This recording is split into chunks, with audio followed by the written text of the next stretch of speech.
So a few of you have been asking if we can do a tour of the snake room, so we'll bring these on in and have a look at what we've got in here.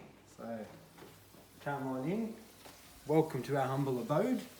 As we come in, we've got the couch for sitting and a viewing. That's a must-have in every reptile enclosure, I think.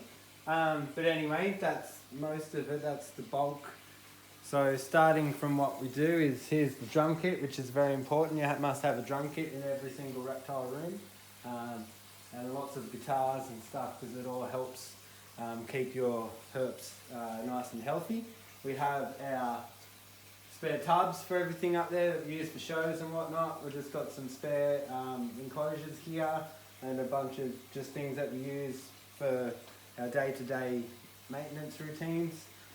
Over here we have our turtles, and I was hoping that nothing changed from 5 minutes ago, because a moment ago this turtle was actually asleep and there was a sucker fish on its head cleaning its head, so we were hoping that nothing disturbed him. But anyway, that's what's happening there.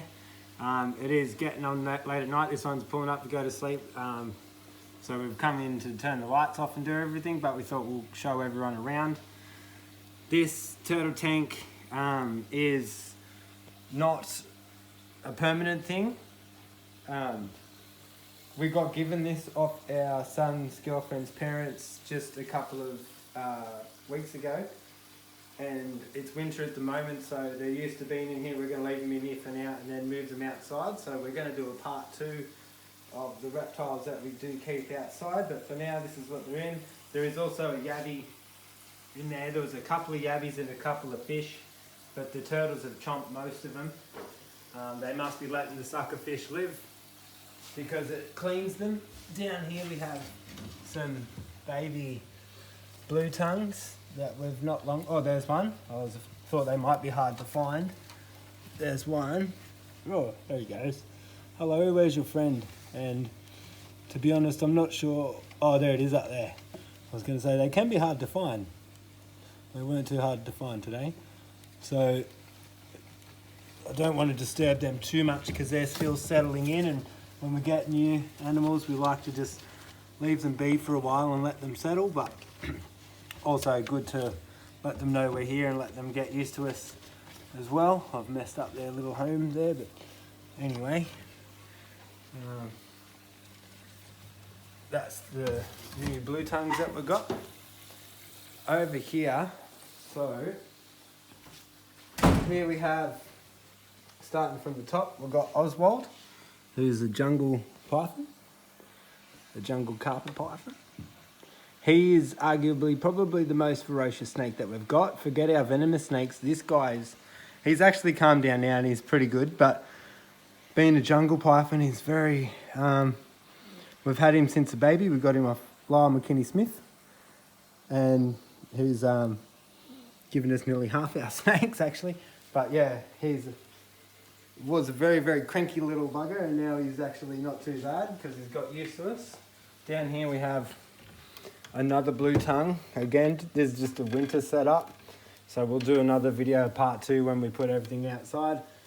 So in here we've just got, I don't know, just different sort of, some fake grass here and some fake plants here, but this part's overlapped because it likes to get in there. It's not in there now. I think it was down this corner earlier today. Oh, here she is. Oh yeah, here she is. But being winter, yeah, they're brumating at the moment still. Starting to wake up a little bit, but yeah, but still resting in there. She likes to burrow in there. Sorry, darling, I'll put you back in. I'll let you go to sleep. Okay, I'll let her do a thing. Let her walk around, she'll know what she's doing. But what happens is she'll burrow in here over winter too, because if you feel in here, it gets really, really warm, because the light from here works like a heat mat, so it gets nice and warm and humid in there for her. But yeah, like I said, the lizards will be in it outside daily. Same with the turtles and a few snakes that we'll do in a few weeks' time when it warms up. Down here we've got the Breadwai. You should be able to see her. Yeah, you can see her up there. So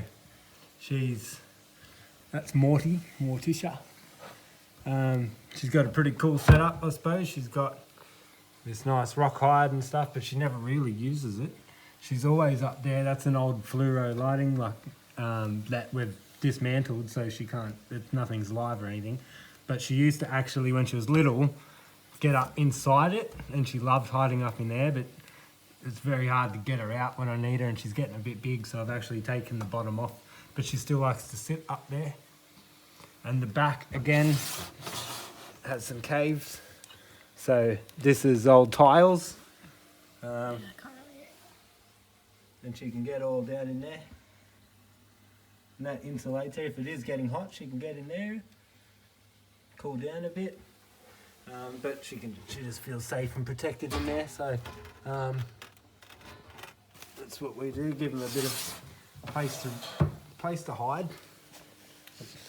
But she does spend most of the time up the top.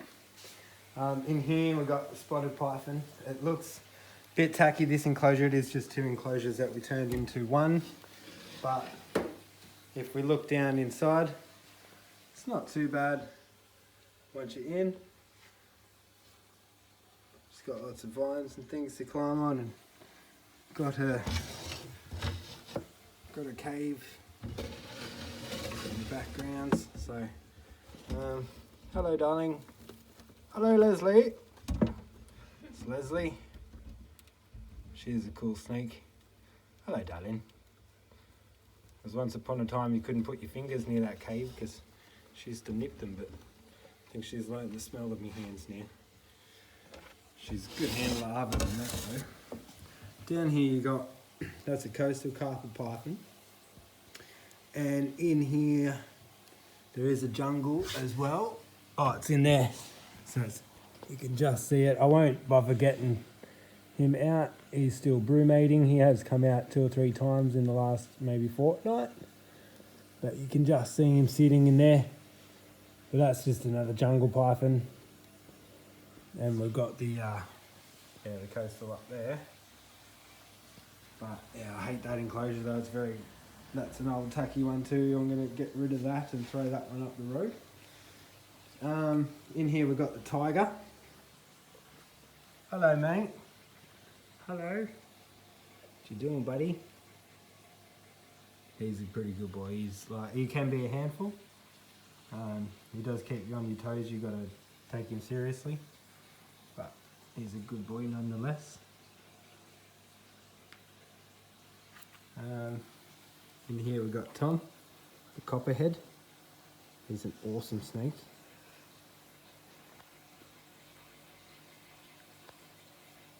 He's a very calm and relaxed snake to handle.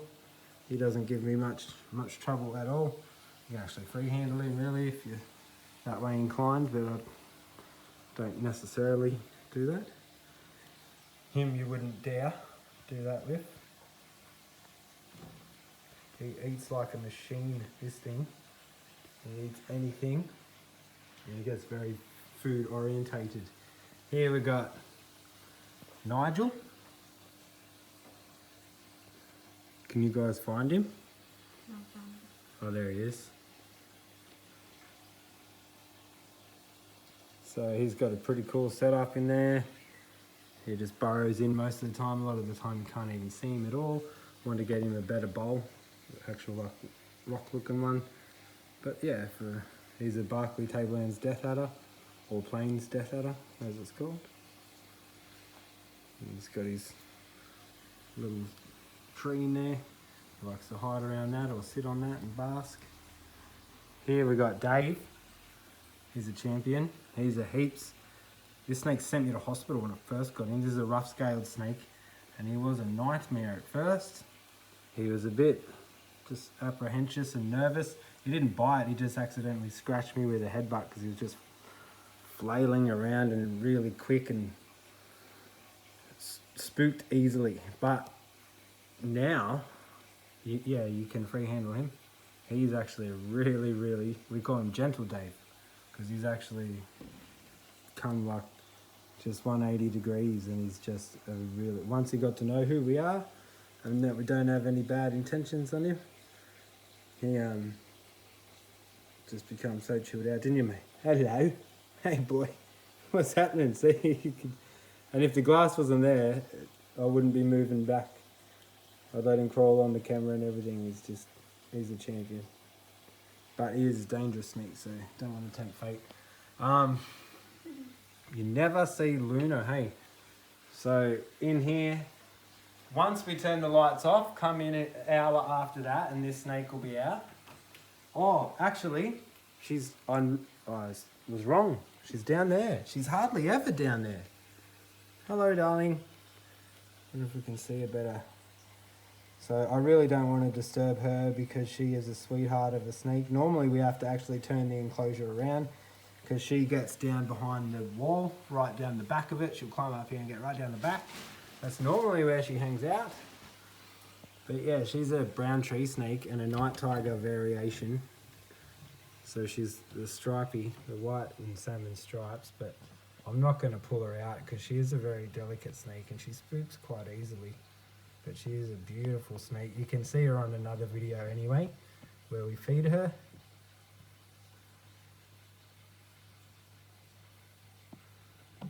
But, you know, she might come out. Hey, Looney. Hey, Looney. If she thinks my finger's food. But, I don't know. We'll see.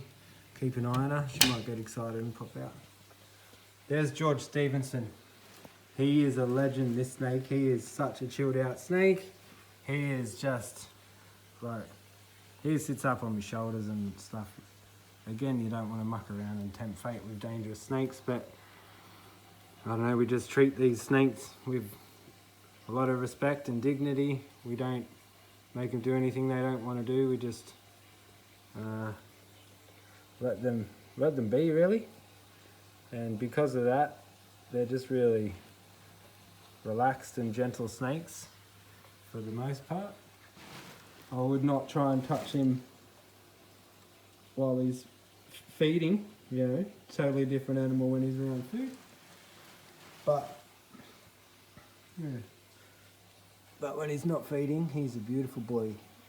He is a red-bellied black snake for those that don't know, but I'm sure most people, at least if you live in Australia, that snake needed no introduction at all.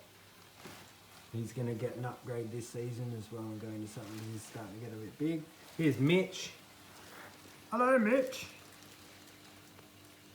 Hello. He's a central beardy. So he's... Someone's tapping me about something. Oh, okay. Yeah, he's a central beardy. Again, he'll go outside when it warms up. He's missing the end of his tail. He's always had that since we've had him. But he's a pretty cool... Hey, what's going on, mate? I call him Mitch because he looks exactly like my mate Mitch, exactly like that. There you go, there's Mitch. Hello. He thinks we've got food. He wants something to eat. He doesn't like his celery. He had a chomp of it, but he's like, I want bugs. I want bugs. Beardies are just awesome little creatures to have. So down here we've got 1 and 2 black-headed pythons. It's a bit of a shame Onyx isn't out on full show because he's a huge snake. You can see his whole bulge, hey? But there's another one there, quite dull at the moment. About to shed, I'd say. But he's the big one, so out of the 2. But they make a bloody mess in here. We've got these logs and I try and give them a nice place to sit and bask and hide underneath, and they knock it all over and carry on. But are you in there, Oni? Oh, look, you can see how big he is. He's in there. Sorry, mate. Sorry, here's his head. Sorry, I just wanted to say hello to you. Hello. I'll leave you alone now. So,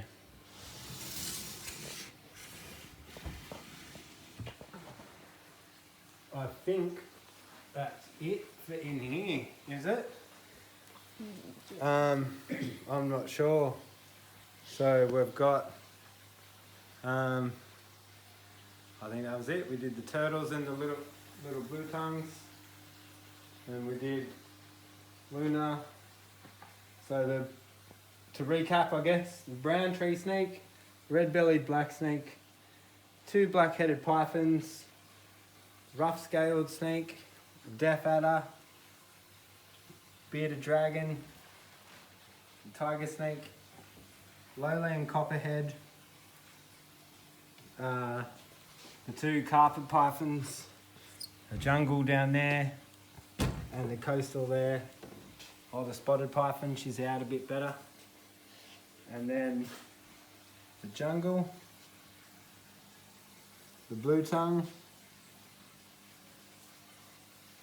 and Morty, the Breadwai. So that's it for in here, I suppose. And we do have a carpet python outside in quarantine, one that's outside, oh not outside, one that's in the house in quarantine, one that's outside in the shed, and yeah, we'll do a whole part 2. There is one snake that I forgot. This is our newest one. And this is a pretty unusual snake to see. This is a curl snake.